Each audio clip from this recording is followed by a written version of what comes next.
Bienvenidos una vez más a otro capítulo de este canal de YouTube, Reflexionando con Alberto Olvera, un servidor. Este canal, como ustedes saben, se dedica a discutir los temas más importantes de la actualidad política nacional e internacional. Y quisiera dedicar yo esta ocasión a entender los grandes cambios que ha sufrido el escenario internacional en 2025.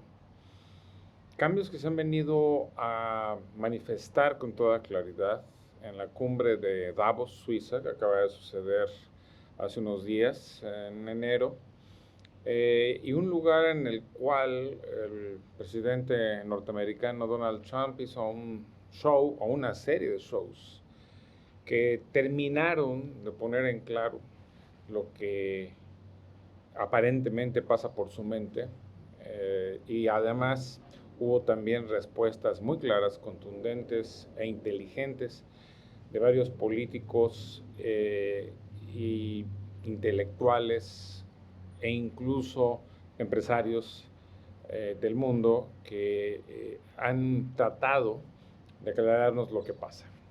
En síntesis, quisiera yo diferenciar tres campos de conocimiento donde tenemos que entender lo que pasa.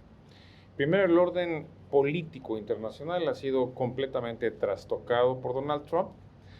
Ha hecho que Estados Unidos abandone todos los organismos internacionales a los cuales pertenecía, con la excepción de la ONU y la OEA y dos o tres instituciones más, pero ha puesto en jaque a la UNICEF, ha puesto en que hace muy importante labor humanitaria en África especialmente, a la Organización Mundial de la Salud, que al retirarse de ella la deja sin presupuesto para todo fin práctico, y también se ha retirado de todas las instituciones multilaterales que habían servido de alguna forma como un soporte de la negociación internacional en materia de derechos humanos y también de combate a la transición terrible, el desastre mundial que se produce por el uso de combustibles fósiles. La crisis ambiental, un tema central de muchos encuentros internacionales a nivel mundial, han sido completamente ignorados por Trump y desfondados, es decir, dejados sin dinero. Ese orden internacional queda ahora sujeto, según Trump, a su voluntad personal, a sus decisiones, en donde solo su propia moralidad, si es que tiene alguna, orientará sus decisiones, como lo dijo en una franca entrevista con el New York Times. Bueno, esto quiere decir que para todo fin práctico, Trump ha declarado muerto el orden internacional previo y abierta una etapa en la cual el imperialismo más duro y puro se impone. Como bien dijo el primer ministro canadiense Carney en este mismo foro de Davos, en realidad ese escenario internacional, ese orden basado en reglas supuestamente que existía, en realidad nunca impidió que los países poderosos hicieran lo que quisieran. De hecho, puede decirse que hace muchos años que ese orden internacional basado en reglas dejó de existir. Para empezar, desde todas las invasiones que Estados Unidos ha hecho a muchos países en este mismo siglo XXI, pero también y especialmente desde la invasión en 2014 de Rusia sobre la península de Crimea y después la guerra abierta que ha hecho contra Ucrania, que no ha tenido respuesta internacional y continúa, o la destrucción absurda, total, criminal, inhumana de Israel sobre la península, la franja de Gaza, que ha costado decenas de miles de muertes y un sufrimiento espantoso a más de 2 millones de personas. Por si eso fuera poco, Trump ha estado bombardeando más de 12 países en su mandato reciente. La última operación de ellas, la extracción del presidente Maduro en Venezuela, de manera que en realidad ese orden basado en reglas no existió nunca. La ONU, la Organización Internacional que hipotéticamente debería de promover la paz, ha dejado de ser funcional, nunca lo fue en sentido estricto para evitar conflictos, y de hecho el poder de veto que tienen las 5 grandes potencias sobre las decisiones de la Asamblea General han hecho a la ONU un mero cascarón que ya francamente no sirve para nada. Bueno, entonces lo que hizo Trump fue declarar muerto un cadáver, lo que ya no existía de facto. ¿Qué cosa va a existir en su lugar? Esa es la pregunta. Trump acaba de crear un ridículo, absolutamente ridículo, Consejo de Paz, formado por dictaduras de tercer nivel, del tercer mundo, que según él va a encabezar la reconstrucción de Gaza, imagínense, y a promover la paz en Ucrania, etcétera. O sea, un organismo que integra 10, 12 gobiernos de tercera categoría, que no tiene ningún sentido. Y por otro lado, los rusos, que no reconocen ninguna autoridad internacional de suyo, y los que quedan tranquilos y gozando de este desastre son los chinos. China es el país que ahora, muy probablemente en los próximos años, salga al rescate de algunos organismos internacionales importantes como la UNICEF y la Organización Mundial de la Salud, y paradójicamente un gobierno dictatorial como ese se convierta en una especie de promotor de un orden internacional basado en reglas. O sea, Estados Unidos de alguna forma está terminando de suicidarse en términos de ser una potencia internacional que no solo posea poder militar, sino algún grado de soft power, es decir, de capacidad moral y política que le otorgue alguna legitimidad a sus actos. Trump ha decidido que la legitimidad es un concepto inútil y que todo lo que hay que tener es fuerza. Lo mismo piensan los rusos. Y los chinos, en última instancia, pero con mucho más inteligencia, están dejando que la crisis del mundo occidental continúe, mientras ellos pueden tener cada vez más espacios de acción. En este contexto, la crisis europea es más manifiesta. Como dijo el primer ministro alemán en Davos, la Unión Europea es un fracaso en términos de que se ha convertido en un instrumento burocrático pesado que impide a los países europeos desarrollar su potencial económico. Entonces, en efecto, Europa está paralizada, paradójicamente, por un instrumento que permitió pensar la paz en Europa mediante la alianza franco-alemana, centralmente, y por tanto lo que tenemos ahí es que uno de los actores centrales del orden internacional, que es Europa, la Unión Europea, está paralizada y dividida a su interior, en donde cada país está cada vez más en riesgo de caer en gobiernos de ultraderecha, lo cual facilitaría, si eso sucediese, el proyecto ruso de hacerse de la hegemonía de toda Europa, no solamente de Europa oriental, que todavía medio controla parcialmente, sino incluso mediante alianzas políticas establecer pactos comunes por proyecto político común con los gobiernos europeos occidentales. Recuerden ustedes que Putin hace ya muchos años ha declarado que hay una decadencia moral de Occidente, que la civilización occidental está en riesgo, y está en riesgo por la aceptación de prácticas que no caben en la cultura cristiana occidental, particularmente la tolerancia de homosexuales, el rol que se le otorga a las mujeres, en general la falta de orden social, de control interno, y esto puede leerse también incluso como una oda a todas las políticas anti-inmigrantes que son el eje central de los partidos de derecha en Europa occidental.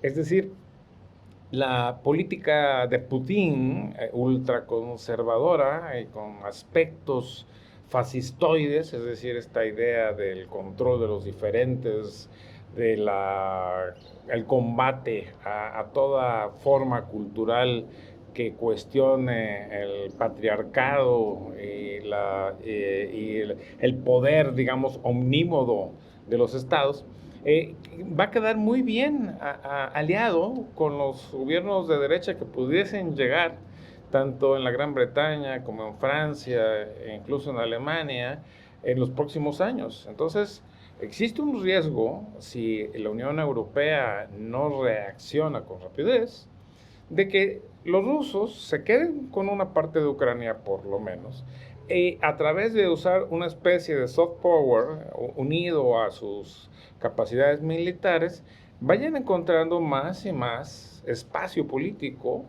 para influir en Europa Occidental, lo cual sería una tragedia, ¿no? Espantosa. Pero es parte del gran plan de Trump, que piensa que a los rusos les toca controlar Europa, así como a él le toca controlar todo el hemisferio occidental, toda América, que recuerdan ustedes que acaba de sacar su actualización de la doctrina Monroe, mientras que China se quedaría con Asia.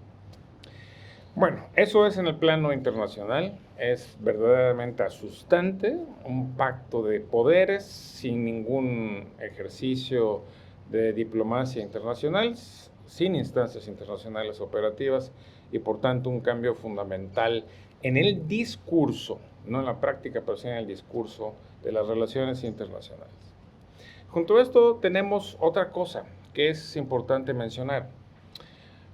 Hay un fin de ciclo económico a nivel global. El neoliberalismo se acabó junto con este nacionalismo y redistribución de esferas de influencia, por un lado, y por otro, con la revolución tecnológica que está propiciando la inteligencia artificial.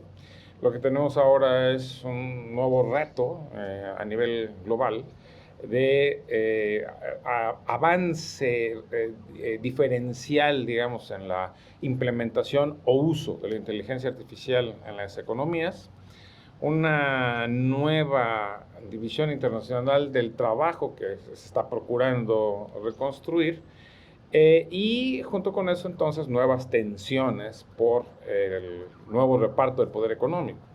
Y ahí Estados Unidos tiene todas las de perder, aunque parezca lo contrario.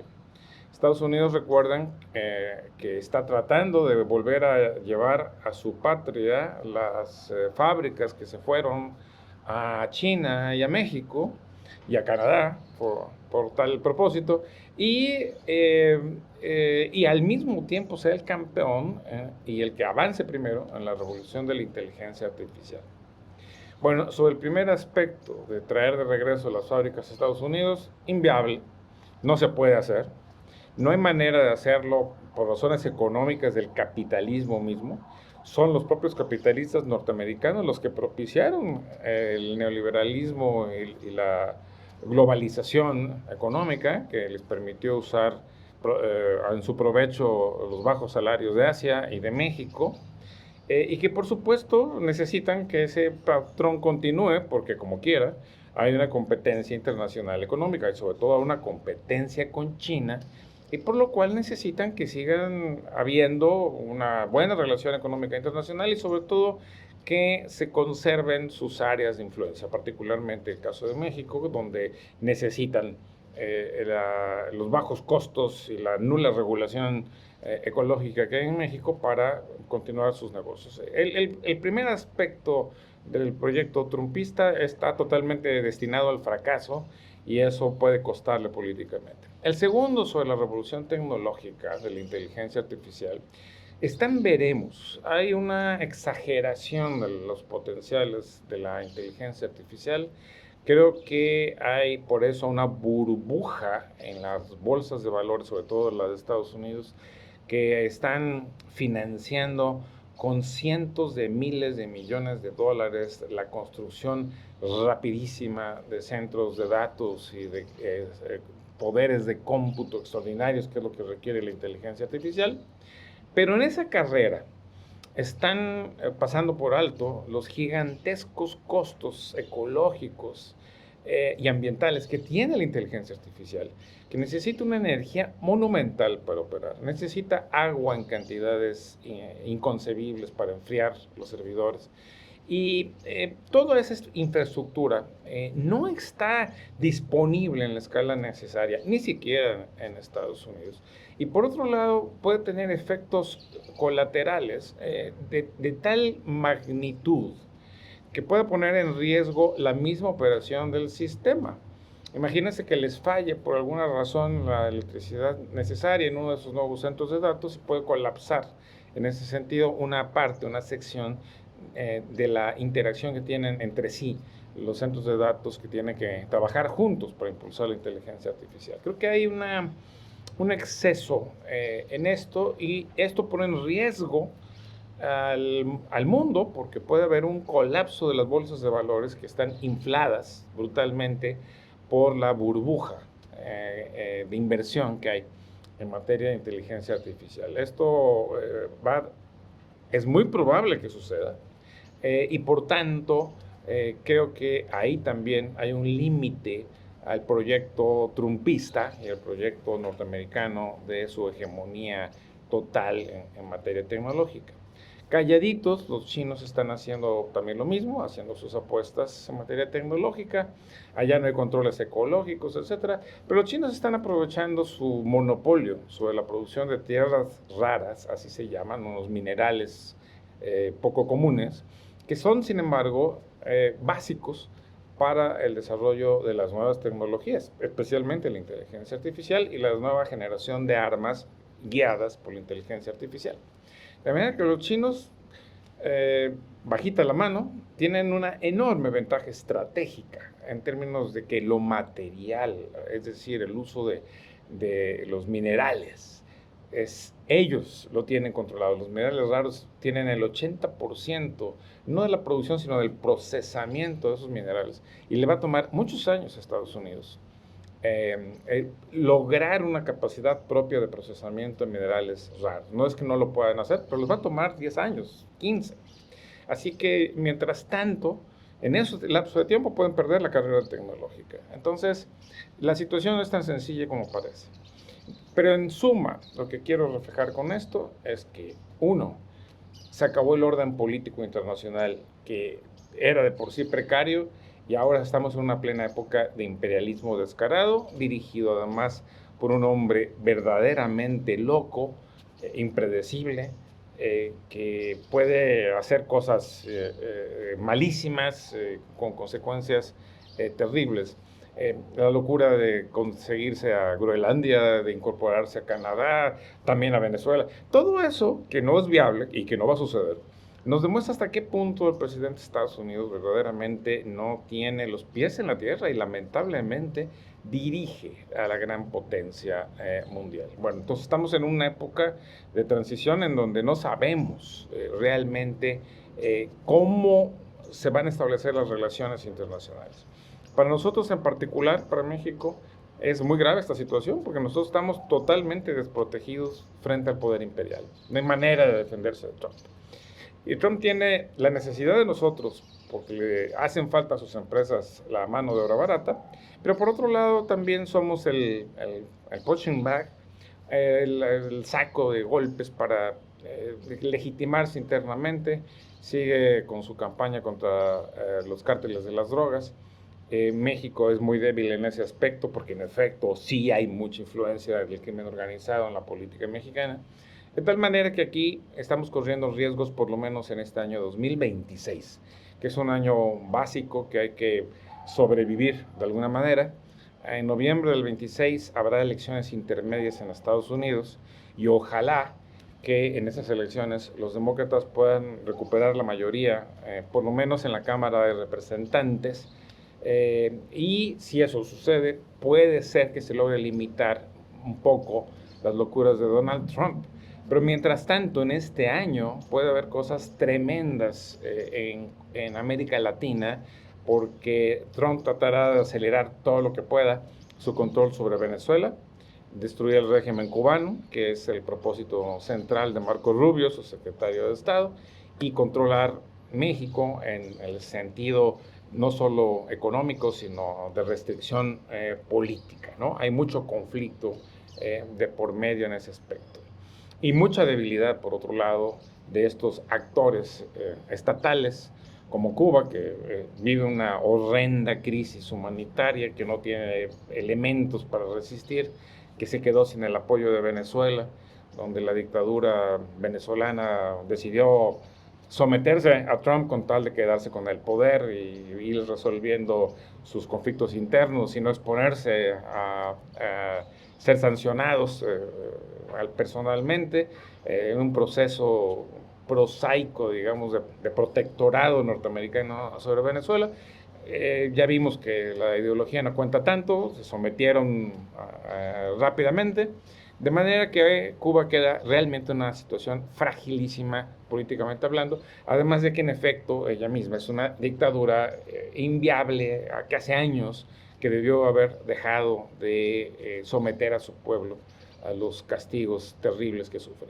Entonces, tenemos una situación muy complicada en América Latina y México, por supuesto, tiene que actuar con pies de plomo, con cuidado y va a tener que atender indudablemente el tema de la influencia del crimen organizado en la política. Y eso es un tema que está complicadísimo de resolver y lo vamos a platicar en otro programa de este canal de YouTube.